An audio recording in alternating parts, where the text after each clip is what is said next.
warahmatullahi wabarakatuh. Apa kabar Ibu? Selamat siang semuanya. Ya. Nah, terima kasih atas kehadirannya. Seperti biasa, kita melaksanakan pertemuan peningkatan kemampuan keluarga. Nah, pembahasan kita hari ini merupakan lanjutan dari materi sebelumnya, yaitu sesi ke-13 tentang pelayanan bagi penyandang disabilitas berat. Nah, kalau di sesi sebelumnya kita sudah belajar apa yang dimaksud dengan penyandang disabilitas, apa yang dimaksud dengan penyandang disabilitas berat, apa saja yang menjadi hak-hak penyandang disabilitas, ragam dan tingkatan penyandang disabilitas. Nah, hari ini pembahasan kita mengenai pelayanan terhadap penyandang disabilitas berat. Nah, sebelumnya Ibu-ibu, mari kita tepuk 1, 2, 3, 4 biar lebih semangat, Bu. Nah, Ibu-ibu, kalau saya bilang tepuk 1, Ibu jawab yes. Kalau saya bilang tepuk 2, Ibu jawab oke. Kalau saya bilang tepuk 3, Ibu jawab semangat. Kalau saya bilang tepuk 4, Ibu jawab konsentrasi. Bisa diikuti, Bu? Ayo kita mulai. Tepuk 1, yes. Tepuk 2, oke. Tepuk 3, semangat.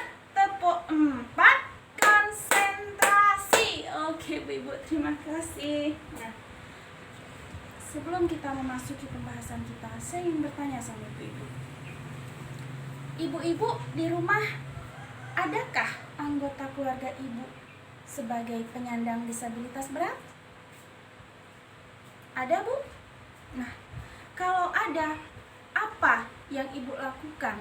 Atau pelayanan apa yang Ibu berikan untuk penyandang disabilitas berat? Nah, apa saja, Bu? Memberinya makan, kemudian menggantikan pakaiannya, kemudian membersihkan badannya, dan membersihkan tempat tidurnya, dan banyak lagi ya, Bu ya. Nah, Ibu-ibu, untuk pelayanan disabilitas berat dari keluarga, bisa dilihat di buku pintarnya halaman 7, atau ibu-ibu yang tidak membawa buku pintar bisa dilihat di flip chart yang ada di depan ibu-ibu. Nampak, Bu? Oke, pelayanan terhadap penyandang disabilitas berat di keluarga. Nah, yang pertama, memberikan makan 4 sehat 5 sempurna.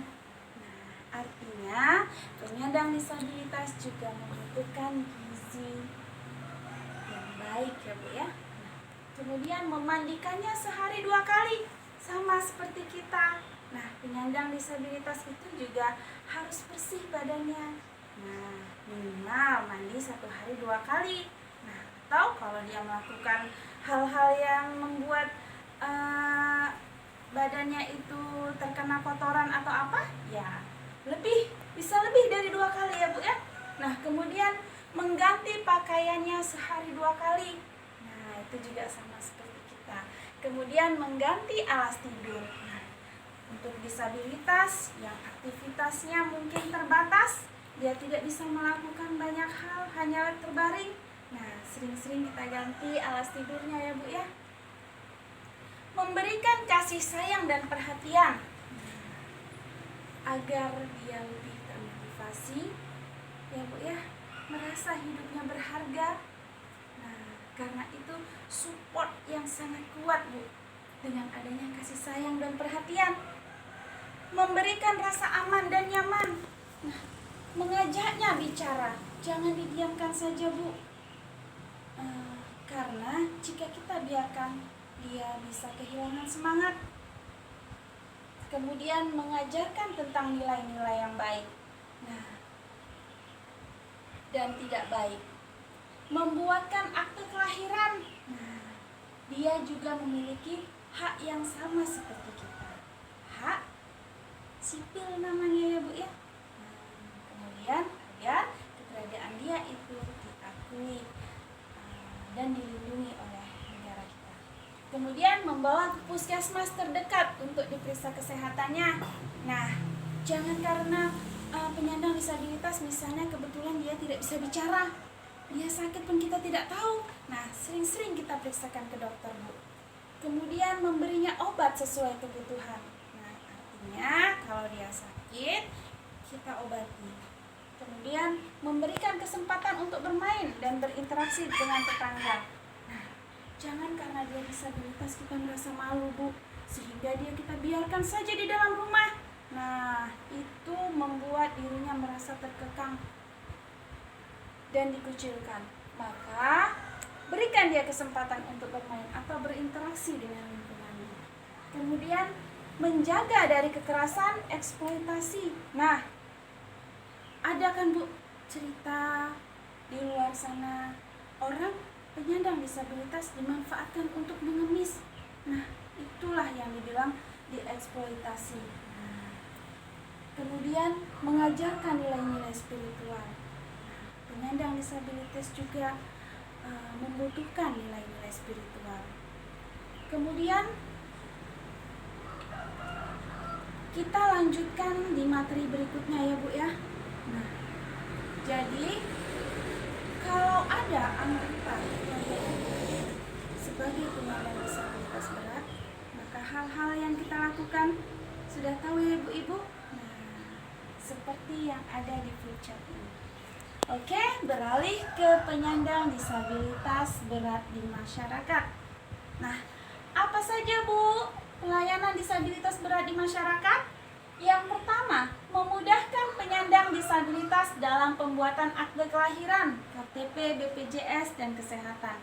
Nah, bagaimana caranya, Bu? Kalau dia nggak bisa berjalan, untuk berjalan saja dia membutuhkan orang lain. Nah,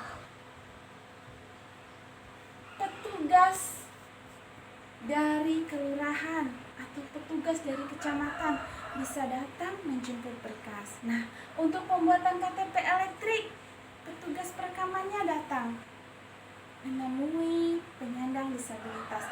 Jadi sekarang mudah ya, Bu ya. Kemudian memberikan informasi terkait dengan akte kelahiran ataupun KTP dari pihak RT, RW atau kelurahan. Nah, penyandang disabilitas juga berhak mendapat informasi. Nah, memberikan kemudahan penyandang disabilitas berat untuk menggunakan sarana prasarana umum di masyarakat. Nah, artinya sarana umum yang ada diberikan alternatif untuk penyandang disabilitas agar mereka juga bisa menggunakannya. Kemudian memberi kesempatan bagi penyandang disabilitas untuk mengikuti kegiatan kemasyarakatan di lingkungan, misalnya pentas seni, arisan, karang taruna, dan lain-lain, jika memungkinkan ya, Bu ya. Nah, kalau yang masih bisa dia mengikuti, silahkan. Artinya, walaupun penyandang disabilitas itu mungkin akan sulit berinteraksi, tetapi tidak ditutup kemungkinan untuk mereka mengikut sertakan diri. Nah, kemudian memberikan informasi jika terdapat keluarga dan penyandang disabilitas memerlukan informasi rujukan. Nah, artinya jika penyandang disabilitas membutuhkan informasi, maka masyarakat sekitar bisa memberikan informasi tersebut. Oke, Bu Ibu. Nah, dengan materi kita pelayanan disabilitas berat di masyarakat selesai, maka sesi ke-13 ini selesai dan beralih kepada sesi berikutnya. Nah, tentu di pertemuan materi berikutnya. Nah, sebelum saya tutup acara ini, saya akan menyampaikan pesan-pesan kunci dari pembahasan kita. Yang pertama, penyandang disabilitas merupakan bentuk keragaman manusia. Nah, jadi penyandang disabilitas itu tidak boleh kita kecilkan. Kemudian penyandang disabilitas juga warga negara yang harus dipenuhi hak-haknya, sama seperti kita, Bu. Kemudian penyandang disabilitas tidak boleh didiskriminasi. Nah, tidak boleh diperlakukan berbeda, ya, Bu ya. Nah, kemudian sebelum saya tutup acara, mari sama-sama kita berdoa. Semoga acara kita ini diberkahi dan apa yang disampaikan bermanfaat untuk kita semua. Doa mulai, doa selesai. Nah, terima kasih ibu-ibu atas kehadirannya. Nah, di lain kesempatan kita akan bertemu lagi di materi berikutnya. Oke, assalamualaikum warahmatullahi wabarakatuh. Tetap semangat ibu.